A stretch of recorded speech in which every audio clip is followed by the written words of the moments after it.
reacting to yesterday's comments from President Trump and members of his administration. Treasury Secretary Scott Bessent told investors in a closed-door meeting the president's trade war with China is, quote, not sustainable.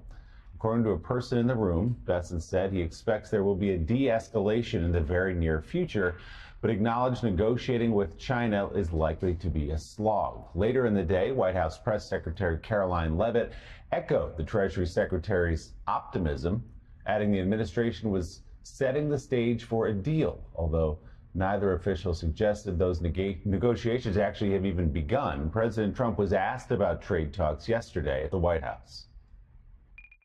I'm not going to say, oh, I'm going to play hardball with China. I'm going to play hardball with you, President Xi. No. We're going to be very nice. They're going to be very nice.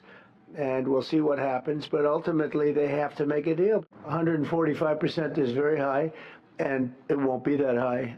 It's not going to be that high. It'll come down substantially, but it won't be zero.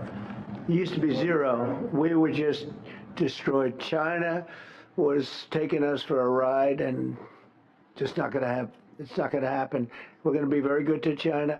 The president also walked back his attacks in part on Jerome Powell, the Fed chair, days after posting online Powell's termination can't come soon enough, in the words of the president there. Yesterday, Trump said he never was actually going to fire Powell. None whatsoever. Never did. The press runs away with things. No, I have no intention of firing him. I would like to see him be a little more active in terms of his idea to lower interest rates. This is a perfect time to lower interest rates. If he doesn't, is it the end? No, it's not. But it would be good timing. It could have taken place earlier. But no, I have no intention to fire him. So, meanwhile, the White House says more than a dozen countries have brought the administration written trade proposals, and several foreign leaders are setting meetings this week to discuss potential deals. Spoke to our entire trade team this morning. There is a lot of progress being made. We now have 18 proposals on paper that have been brought to the trade team. Again, these are proposals on paper that countries have proposed to the Trump administration and to our government. You have Secretary Bessent, Secretary Lutnick, Ambassador Greer, NEC Director Hassett, and Peter Navarro, the entire trade team, meeting with 34 countries this week alone. We're doing very well in respect to a potential trade deal with China. As I mentioned, there have now been 18 proposals in more than 100 countries around the world who are wanting to make a deal with the United States of America, and the president and the administration are setting the stage for a deal with China. So while questions still remain on negotiations with China, the White House is reportedly close to general trade agreements with Japan and India.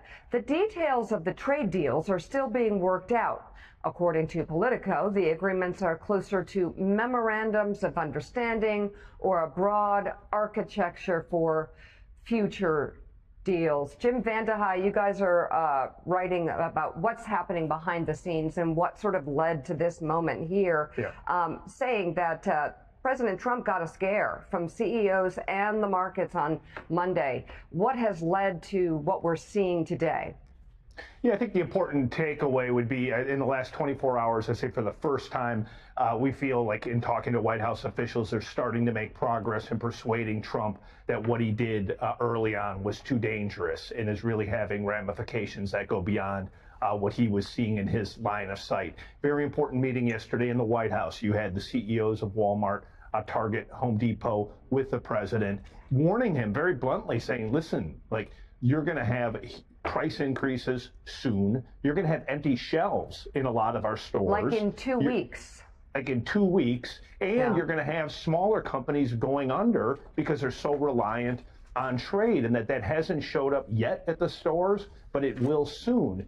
And I think the combination of that, watching the markets, hearing from other CEOs across different sectors saying the same thing, does appear, and I put quotes around appear because the president really is dug in on tariffs as a theory, but at least the White House officials who are trying to persuade him are. And that is an important thing to note about Trump. Like if someone who runs a company is a CEO, you need people around you who will look at you and say, you know what, that's a dumb idea, and say it bluntly, or that's a dangerous idea, and say it bluntly. He doesn't have that. So when you're trying to persuade him, people have to either bring in other officials that he respects, or they have to say, no, sir, this is actually a genius idea if you move it this way. And so the process of moving him is taking a lot longer than those that don't like the policy internally would hope. So we'll see if he continues on this track, but certainly the comment on China, certainly the comment on Powell, the idea that that was the media making it up that he wanted to fire him. They were reacting to his social media post where he basically called him a dog and said that he's a loser and shouldn't be in the gig. Like, is he saying he should be fired? No, but anyone else interpreting that might be fair to interpret it as that way.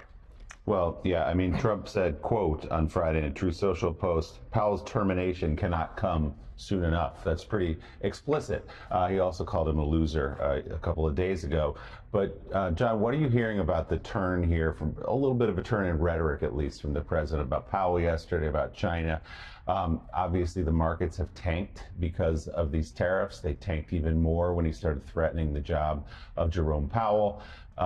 Someone got to him, maybe just for a moment. As always, it might just be a day and he'll be back at his attacks today. But someone perhaps communicating to him, as Jim suggests, CEOs, people he respects, rich guys, saying, this is not working. You got to pump the brakes. A hallmark of Trump's first term were these warring factions in the building. And this time around, they really tried to say that's not the case. We're all using our oars, rowing in the same direction. But we have seen a real split here in the last couple of weeks. And what's happened is that Scott Bessent, the Treasury Secretary, is a little more emboldened than he was back on Liberation Day 3 weeks ago. And Peter Navarro has been pushed aside somewhat. There's including one key meeting last week where Trump announced his pause on tariffs. It happened because Navarro was literally on the other side of the building, and other aides rushed to Trump and got a few moments with him, and the president still remains responsive to who's in his ear last. And that's what we saw a little bit yesterday. It's Bessent and his team, also, as Jim notes, some CEOs warning him, like, the damage here is real. You can't be threatening to fire the head of the Fed. Well, let's be clear, he did. And you can't, the idea of a trade war with China is going to continue to sink the markets here. And Monday was a really rough day. We saw this rhetoric yesterday that, at least momently, gives a respite to Wall Street. But Caddy, I want to go to you on this, because we all know it, we say it a lot, the markets and also for other nations looking to deal with the United States, looking to have trade with the United States, what do they bank on? They want predictability, they want certainty, they want, there's some sort of sense as to we know where this is going. And even on a day where, yes, the markets cheered what Trump did, it's another 180. It is a constant shifting of stances, of language, and it's just so hard for any other nation to get their arms around it. And yes, I think at best we can say loose understanding of frameworks to deals. It's gonna be hard to fill in those blanks. Yeah, and the question now is the message we've had from the last 24 hours from Scott Bessent and from the president himself about Jerome Powell the end of the story? Is that the decision now going forward? It's no longer going to be the roller coaster, but the strategy has been set. Powell is not going to be fired.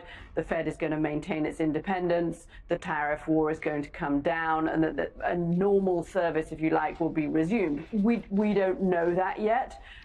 Trump seems to be more receptive to markets today than he was 3 weeks ago when he initially announced Liberation Day. Scott Bessent's going to be speaking at the International Monetary Fund later today for their spring meetings. And it's interesting that this is a kind of time where the international community has come to Washington. I was speaking to an IMF official a couple of days ago who said there's two real problems with how the world is seeing the White House at the moment. The world of financiers is seeing the White House at the moment. One is the policy. They don't like the policies of protectionism and these tariffs that are being put on countries around the world.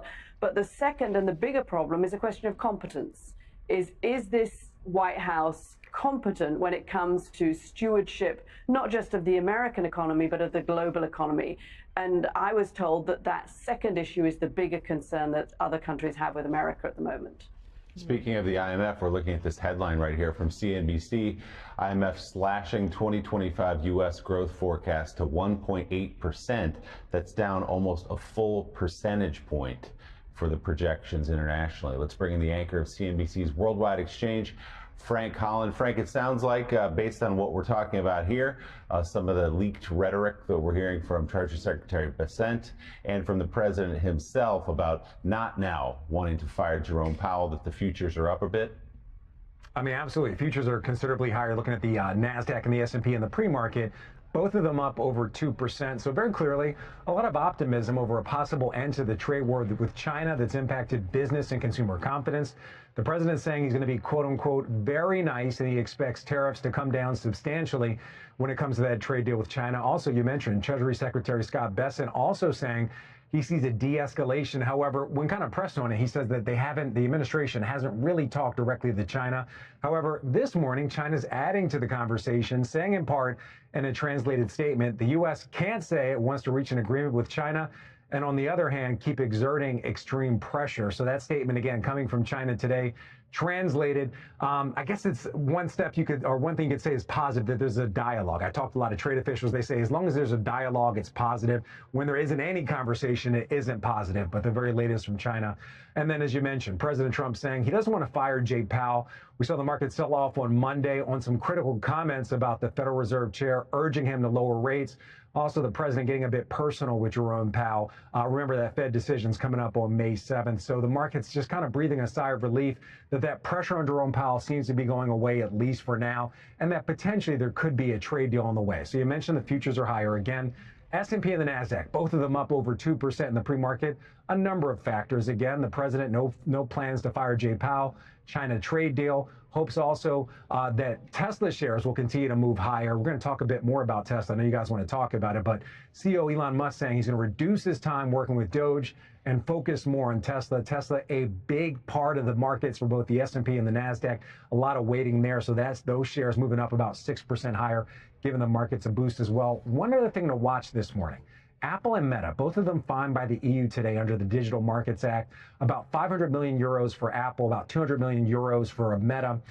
The president has said in the past that he would possibly put tariffs on countries that penalize U.S. companies. So again, something to watch. On my show earlier today, we spoke to a U.S. trade official.